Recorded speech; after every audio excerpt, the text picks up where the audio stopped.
selamat pagi saudara. Anda kembali lagi bersama kami dalam Jendela Negeri. Bersama saya Anissa Larasati dan juga, partner saya kemana ya? Mana partner saya nih?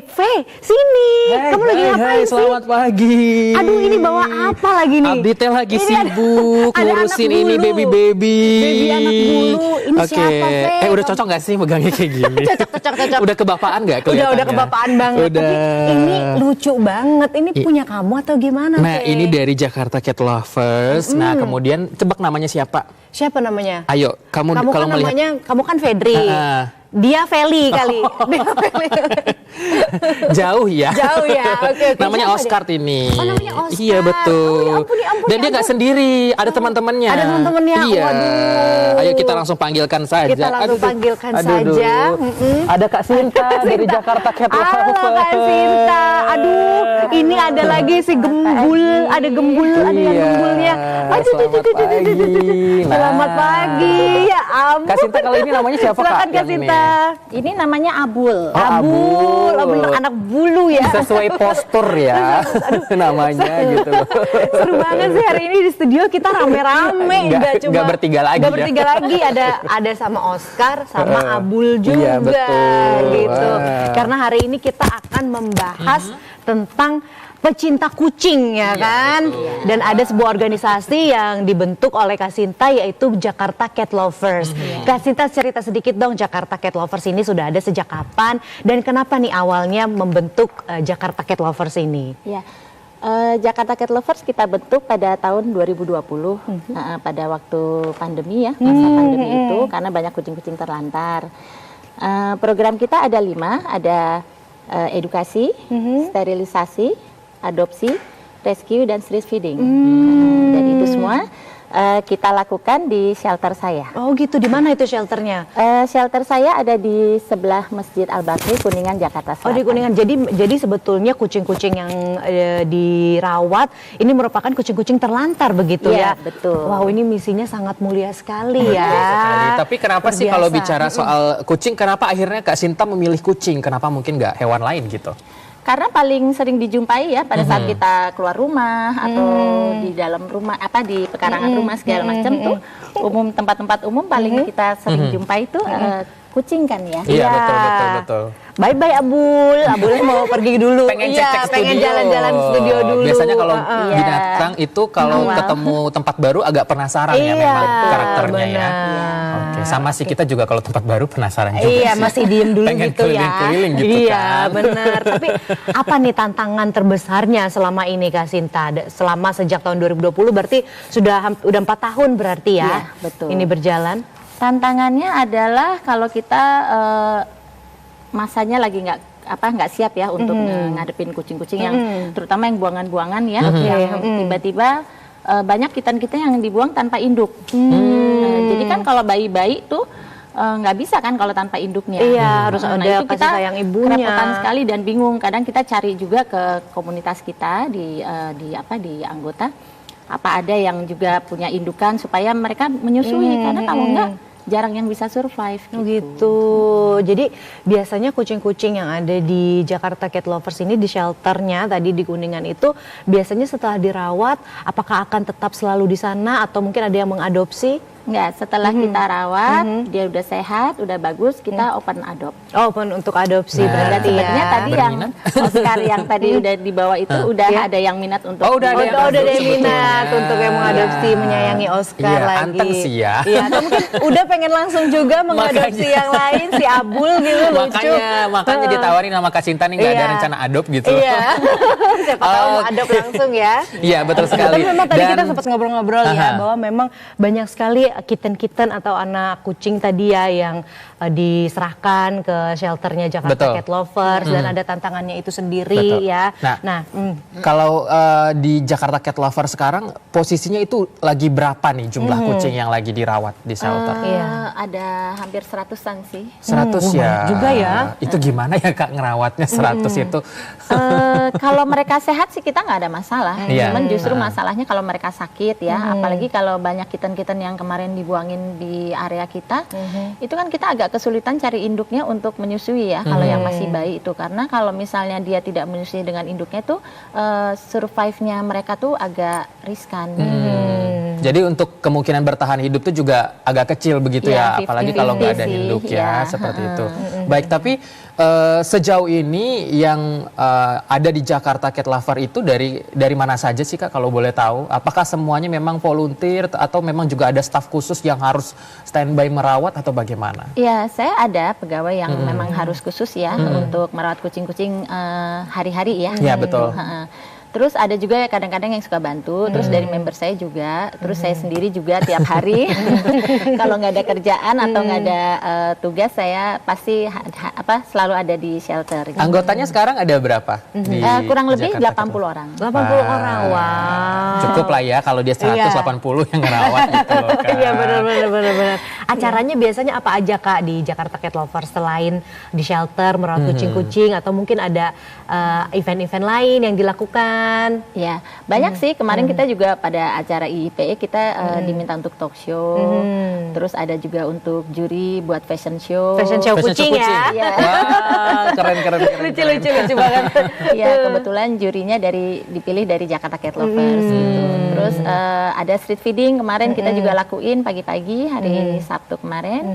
Terus ada steril juga, hampir tiap minggu kita adain steril sendiri ya, steril mandiri karena area-area kucing di area kita kan masih banyak juga yang belum disteril, jadi kita nyicil lah tiap minggunya gitu. Terus sama ada edukasi juga, kebetulan kemarin ada cat lovers yang lagi bermasalah, dia juga minta saran dari kita ya kita berikan. Wah, ternyata kegiatannya aktif juga ya. Aku lihat juga di belakang ini ada kayak di pameran kayaknya Jakarta Cat Lover di sana tapi kayak open adopt for free gitu, benar gak sih? Iya, ada. Kebetulan kemarin kita kerjasama dengan booth-nya Bubu Pau Pau ya. Jadi ada beberapa shelter dan pribadi juga yang komunitas yang open adopt di di booth-nya mereka. Lumayan banyak sih. Banyak peminatnya ya. Banyak. Kalau emang mau adopsi, misalnya ada Jakarta Cat Lovers di luar gitu ya, di rumah kayaknya seru nih pengen lihat mau ngadopsi gitu, itu bisa ngubunginnya kemana? Bisa DM kita. Kita juga nanti ada syaratnya ya untuk isi form, ada beberapa persyaratan yang harus dipenuhi. Karena kita juga harus seleksi ya, nggak bisa kasih sembarangan begitu juga aja. ya. Oke, ya pasti harus mencari orang tua asuh yang pas gitu. Kan, jangan sampai nanti terlantar. Malah gitu terlantar kan. terus akhirnya repot juga Jakarta Cat Lover Lepas lagi kan, iya. ngebenerin lagi, ngasih vitamin lagi. Mendingan di kita aja ya. Iya, Oper-oper. lebih oper-oper. Baik. Abul, Bella, sama satu lagi siapa namanya? Oscar juga lucu-lucu udah. juga namanya. Namanya lucu-lucu. Udah gabung lagi nih sama kita. Tapi lucu Betul. banget ada strollernya. Iya, pengen didorong-dorong deh kayak baby beneran gitu Iya ya. bener. Waduh lagi berantem dia. Lucu banget ya. Cinta Kak, Oke, dah. terkait dengan shelter, biasanya ada nggak sih kondisi terparah yang kakak temui dari si kucing ini kemudian dibawa ke shelter, atau mungkin ada shelter khusus untuk mereka ketika memang kondisinya buruk sekali atau gimana Kak? Kalau memang buruk sekali sih kita nggak langsung bawa ke shelter, tapi kita bawa ke dokter hewan. Kalau memang dia harus dirawat inap, ya kita akan taruh di sana. Karena kan shelter juga buat apa dia kalau dalam kondisi yang parah, dia ditaruh malah nanti mati di shelter. Berarti dia kan harus dapat pengobatan yang cepat gitu ya. Jadi kita taruh ke dokter hewan. Oke, tapi pernah kondisi terburuk yang pernah kakak temui sejauh ini? Kalau kita rescue terus juga ada yang ditabrak ya, tabrak lari iya. gitu. Terus kita temuin ya, kita pikir kucingnya nggak survive. Toto alhamdulillah masih survive sampai sekarang. Oke, Keren. keren. Nah, Kak Sinta, kita juga ada pertanyaan nih yang masuk dari WhatsApp dari netizen atau sebutannya Catizen ya. Dari Catizen ada pertanyaan nih. Bu, saya tuh sebetulnya suka sama kucing, tapi saya itu alergi. Terus gimana ya caranya supaya nggak alergi lagi? Kalau masalah alergi mungkin bisa konsultasi sama dokter hewan ya. Dokter manusia ya, sampai di mana keparahan alerginya. Terus kalau memang mau memelihara kucing, sebaiknya yang bulunya pendek. Oh, yang bulunya pendek. Contohnya jenis apa tuh, Bu? Ya kalau suka jenis lokal ya, domestik, atau ya yang ras ya, yang pokoknya yang bulunya pendek. Gitu.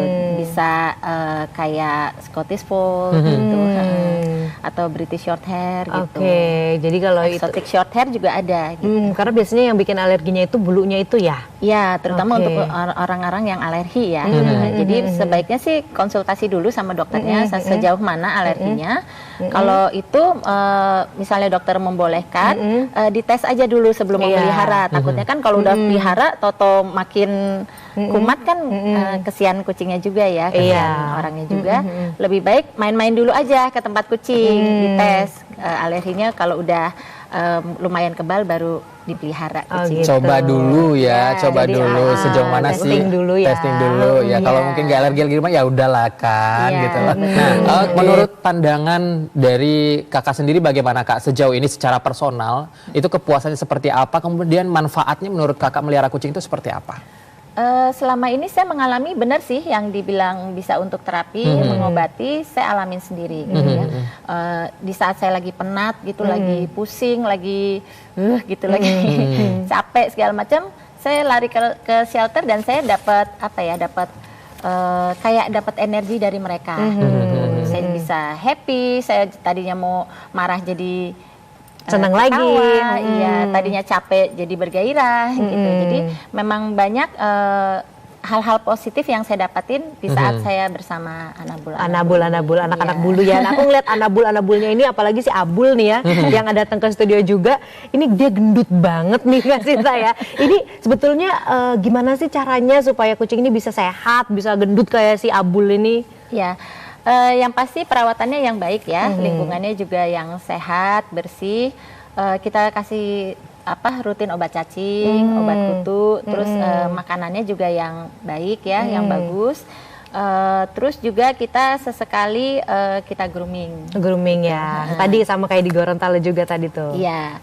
Nah terus kalau misalnya di shelter saya sih kalau kucing gemuk itu bonus. Bonus ya. Ya, tapi kalau kucing sehat itu target. Oh gitu. Ya. Jadi yang penting pertamanya sehat dulu. Iya, sehat dulu. Sehat dulu baru nanti bisa gemuk itu udah bonus ya. Betul. Gitu. Tapi kalau untuk shelter ini ada lebih kurang 100 kucing yang dirawat di sana. Sejauh ini untuk pembiayaannya itu bagaimana? Apakah memang ada bantuan dari pemerintah atau mungkin corporate khusus atau bagaimana sih Kak Sinta? Kalau untuk steril, alhamdulillah pemerintah ada ya kerja sama kita. Terus kita juga ada donasi, walaupun memang temporary ya. Terus kita juga ada iuran dari para members. Jadi alhamdulillah sih sampai sekarang kita masih bisa survive lah. Oke. Ada nggak sih momen-momen kayak bener-bener lagi kekurangan makanan atau alat kesehatan khusus untuk Anabul ini? Ada banget. Ya itu, cuman kita juga sebenarnya tergantung kuantiti dari kucingnya ya. Kalau kita ditambah-tambahin terus kan akhirnya kita juga kewalahan. Iya, benar. Kita nggak selalu siap ya dalam keadaan ditambah-tambahin terus, terutama untuk yang buang-buang kucing tuh ya. Betul. Tolong jangan dibuang-buang lagi kucingnya gitu ya. Kasihan juga kucingnya, kasihan shelter juga gitu loh kan. Dan itu bukan solusi gitu, karena kalian naruh, besoknya ada lagi yang ngoper lagi, jadi oper-operan aja terus gitu. Nah kalau untuk ngatasin kucing yang seperti itu ya harusnya memang disteril ya untuk nggak nambah populasi. Nah itu tuh yang steril tuh mungkin yang nggak tahu ya. Ais mau nanya monggo. Iya, jadi kan solusinya salah satunya adalah dengan melakukan steril. Kadang mungkin kita ngelihat kucing di rumah gitu ya, ada kucing kampung gitu, kita seneng kita ngerawat dia. Tapi kadang kita nggak tahu nih sebetulnya dia udah disteril atau belum gitu ya. Kadang kita nggak tahu juga informasinya. Sebetulnya kalau mau kita ngesteril itu kita datangnya kemana, terus mahal nggak sih kira-kira, ada program subsidi gitu nggak sih sebetulnya Kak Sinta? Ada, kita juga ada ngelakuin beberapa steril ya, kerjasama dengan pemerintah. Terus kita ajak orang-orang, kita buka link gitu untuk datang supaya dapat steril gratis. Oh gitu. Baik jantan maupun betina. Cuman memang selama ini jantan kita kuantitinya lebih banyak lah dari betina. Dan itu mereka antusias banyak sih yang datang. Cuman memang harus lebih sering lagi karena setelah kita lihat-lihat memang populasi pertambahan itu juga kucing juga banyak banget gitu. Jadi banyak masyarakat juga yang masih belum ikut program steril gratis gitu.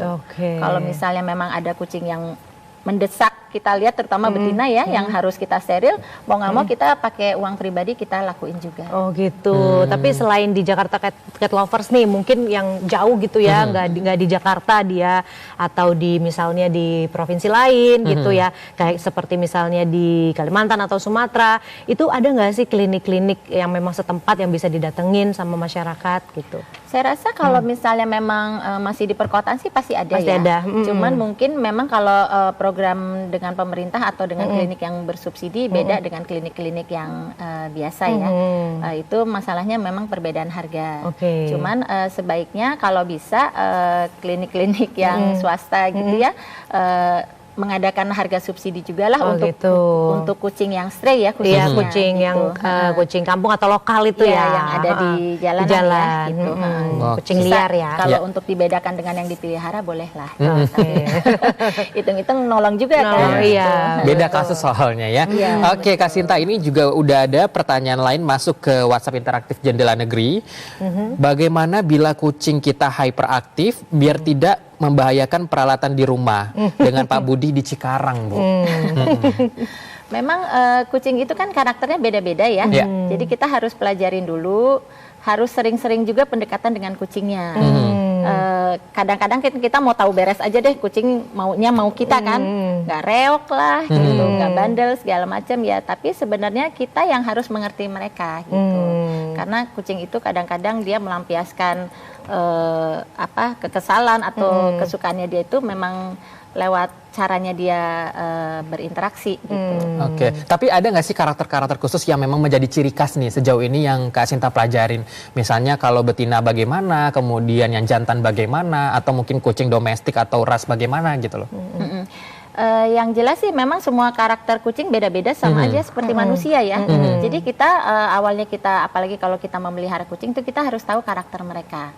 Kalau misalnya memang kita udah kewalahan dan sulit sekali, nggak ada salahnya kita hubungi animal communicator ya untuk konsultasi supaya si kucingnya ini mengerti dan seperti yang kita mau. Oke, jadi intinya harus ada pendekatan juga. Kita harus benar-benar ibaratnya heart to heart gitu ya dengan si kucing juga ya. Jadi harus kita komunikasi. Harus komunikasi ya. Karena kan Gitu kucing dia nggak bisa kita ngomong apa dia langsung balas. Dia pasti balas dengan kelakuan. Iya, betul. Oke, nah tapi aku mau balik lagi nih sedikit karena baru keinget juga nih Ve tentang merawat dia atau higienitasnya. Kalau kucing itu selain dibawa ke grooming place gitu ya. Kalau untuk merawat kesehariannya berapa hari sekali sih kita perlu mandikan dia? Itu seperti apa? Enggak sih, kalau mandi dia juga jangan sering-sering juga. Jangan sering-sering ya. Apalagi kalau yang bulunya pendek ya gitu, dia juga nggak perlu untuk mandi sering-sering gitu. Karena mereka juga kan sudah bisa grooming sendiri. Iya, dengan menjilat itu ya. Betul. Ya, dijaga makanannya juga. Terus udah gitu ya obat-obatan yang rutin seperti tadi saya bilang dari mulai obat cacing, obat kutu yang benar-benar itu harus dijaga. Terus jangan lupa juga divaksin. Iya. Vaksinnya tuh vaksin apa aja biasanya? Kalau dari umur 3 bulan itu atau berat sudah lebih dari 1 kilo itu biasanya F3. F3. Ya, habis itu sebulan kemudian F4 dan setelah itu rabies. Tuh banyak juga ya, kita nggak tahu sampai ke sana ya. Makanya jangan-jangan ada buku imunisasinya juga lagi. Ada juga ya, ada juga Ve. Wah, keren sekali. Keren sekali. Ya, udah. Supaya dia nggak rentan kan kesehatan. Benar. Apalagi kan kalau di shelter itu kan mereka rame-rame. Jadi kalau misalnya mereka satu sakit, antibodinya kita bina ya. Bisa aja menular ya sebetulnya ke kucing lain. Cepat sekali menular. Luar biasa Kak Sinta, ini pelajaran yang luar biasa di kita. Kita juga hal-hal yang mungkin nggak tahu ternyata ada vaksinnya dan itu ada seri-serisnya juga gitu lah. Makasih banyak hari ini, tidak terasa sudah berada di penghujung segmen. Kami mengucapkan terima kasih kepada Jakarta Cat Lovers, khususnya Kak Sinta sebagai founder dan ketua. Semoga tetap bisa terus nih merawat anabul, kemudian ada Oscar dan lain-lain ya.